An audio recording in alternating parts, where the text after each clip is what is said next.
जब रौनक, रूहान और रोहित उस मंदिर के अंदर चले जाते हैं तो वो अपने आप को सेफ फील करते हैं, लेकिन तभी वहाँ पे मंदिर का पुजारी आता है और वो तीनों उसे अपनी एक कहानी सुनाते हैं। तब वो पुजारी कहता है, हाँ, धनी राम रहता था उस घर में, लेकिन उसके साथ बहुत बुरा हुआ, इसीलिए अब वो किसी को भी वहां पर जिंदा नहीं छोड़ता।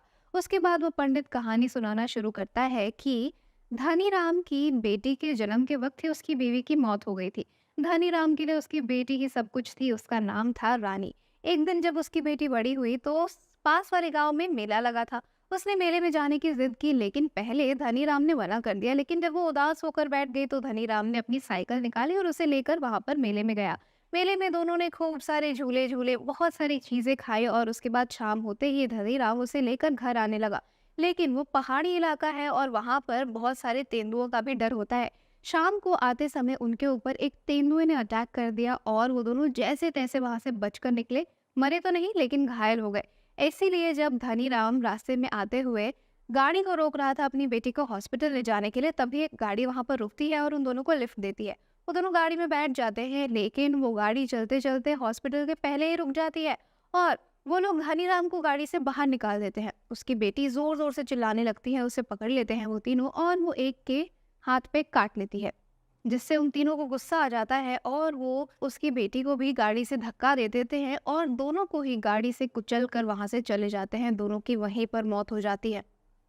अब जो हमारे रूहान और रीत की कहानी है उस पर आते हैं। तो दरअसल जब वो चुड़ैल लिपट जाती है रीत से, तो रूहान भी जोर जोर से उसी मंत्र को जपने लगता है, जिससे चुड़ैल की पकड़ कम पड़ जाती है, ढीली पड़ जाती है और वो कमजोर पड़ जाती है। इसी बीच वो चिल्लाकर कहती है कि अरे तुम दोनों मुझे मारने की कोशिश क्यों कर रहे हो, मैं तुम्हें अपनी कहानी बताना चाहती हूँ, मेरे साथ बहुत गलत हुआ है।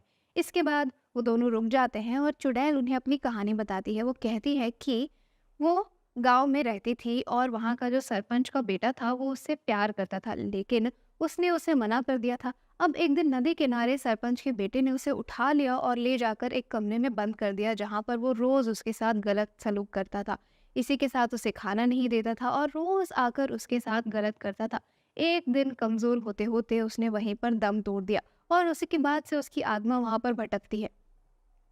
तो अब रीत और रोहान तो ये कहानी सुन रहे थे चुड़ैल की, वहीं दूसरी तरफ इन तीनों लड़कों को वो पुजारी धनीराम की कहानी सुना रहा था। इसके बाद वो पुजारी कहता है कि तुम तीनों आराम कर लो मेरे पास ही के कमरे में। और जैसे ही वो तीनों वहां पर जाते हैं, अंदर एक खूबसूरत लड़की होती है, जिसे देखकर वो तीनों चौंक जाते हैं। तब वो पुजारी कहता है, अरे अरे डरो मत, ये मेरी बेटी है रानी।